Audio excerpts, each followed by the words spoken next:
Assalamualaikum warahmatullahi wabarakatuh. Perkenalkan, nama saya Ayu Wijalestari, NPM 206900019. Saya akan menjelaskan sedikit mengenai Pseudomonas aeruginosa. Bakteri Pseudomonas aeruginosa adalah bakteri patogen oportunistik penyebab infeksi nosokomial, terutama pada pasien atau seseorang yang mengalami penurunan sistem imun. Infeksi yang terjadi pada darah, infeksi saluran kemih, dan pneumonia. Bakteri tersebut tersebar luas di alam, sifat saprofit di air, tanah, tumbuhan, dan hewan, dapat hidup dan berkembang tanpa adanya oksigen. Morfologi dari bakteri Pseudomonas aeruginosa yaitu berbentuk batang atau basil dengan ukuran 0,6 dikali 2 mm, termasuk bakteri gram negatif, merupakan bakteri motil karena memiliki flagela monotreka, yaitu flagela tunggal pada kutubnya, dan berkapsul. Karakteristik pertumbuhan dari Pseudomonas aeruginosa yaitu dapat tumbuh dengan baik pada suhu 37 sampai 42 derajat Celcius, tidak mefermentasikan karbohidrat, tetapi banyak galur untuk mengoksidasi glukosa. Dengan metabolisme obligat aerob yang mudah tumbuh pada berbagai media kultur, kemudian tidak menghasilkan spora.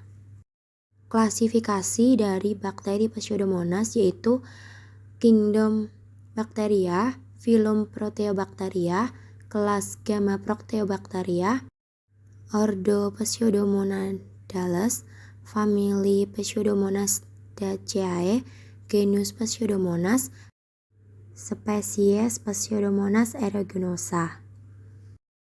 Manfaat atau kelebihan dari Pseudomonas aeruginosa yaitu memiliki kemampuan dalam mendegradasi hidrokarbon. Pseudomonas aeruginosa dapat mengurai berbagai macam molekul organik termasuk senyawa organik seperti benzoat. Pseudomonas aeruginosa menghasilkan salah satu atau lebih pigmen yang dihasilkan dari asam amino aromatik seperti tirosin, fenilalanin. Beberapa pigmen tersebut antara lain piocyanin, pigmen warna biru, pioverdin, pigmen warna kuning, piorubin, pigmen warna merah, dan piomelanin, pigmen warna coklat. Pseudomonas aeruginosa merupakan bakteri yang terlibat dalam proses denitrifikasi.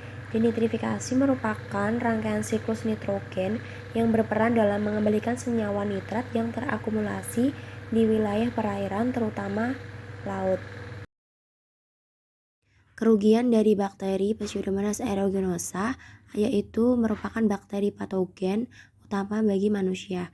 Bakteri ini terkadang berkoloni pada manusia dan menimbulkan infeksi apabila fungsi pertahanan inang abnormal.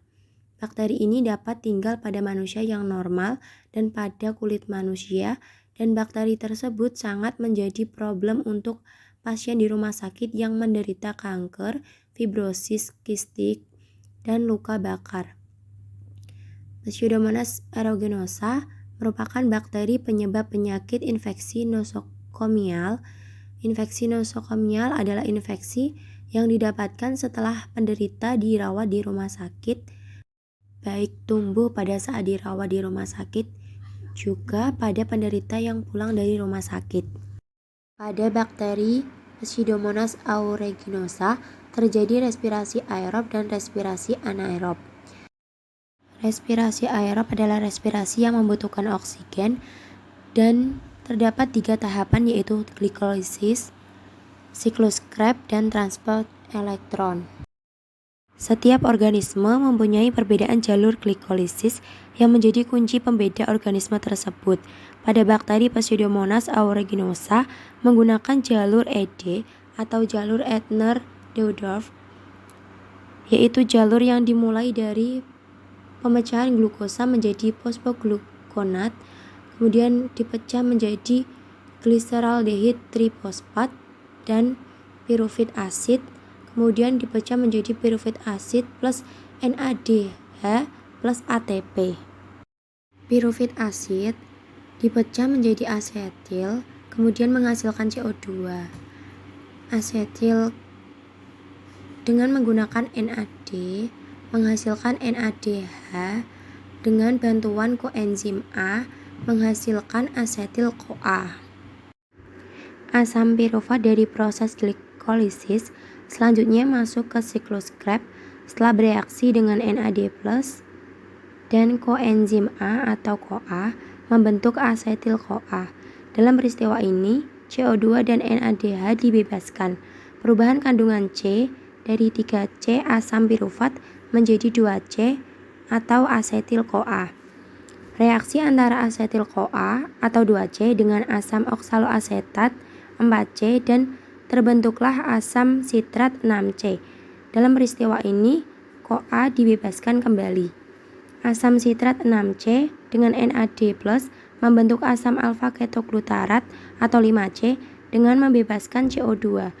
Selanjutnya, pembentukan asam suksinat atau 4C setelah bereaksi dengan NAD+ dengan membebaskan NADH2, CO2 dan menghasilkan ATP setelah bereaksi dengan ADP dan asam fosfat anorganik. Asam suksinat yang terbentuk kemudian bereaksi dengan FAD dan membentuk asam malat 4C dengan membebaskan FADH2. Asam malat 4C kemudian bereaksi dengan NAD+ dan membentuk asam oksaloasetat atau 4C dengan membebaskan NADH. Kemudian asam oksaloasetat akan kembali dengan asetil-CoA. Kemudian memasuki sistem transport elektron akan dihasilkan total ATP sebanyak 38 ATP. Pada organisme eukariotik, glukosa akan menghasilkan 36 ATP dalam respirasi. Hal tersebut berbeda dengan respirasi pada organisme prokariotik yang menghasilkan ATP sebanyak 38.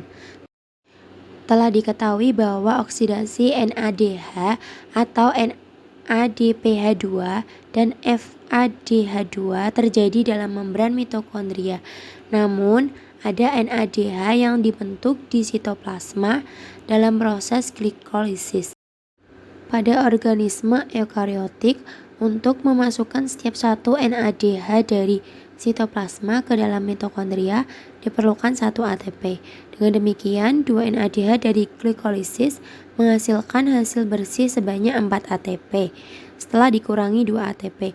Sementara itu, pada organisme prokariotik, karena tidak memiliki sistem membran dalam, maka tidak diperlukan ATP lagi untuk memasukkan NADH ke dalam mitokondria sehingga 2 NADH menghasilkan 6 ATP.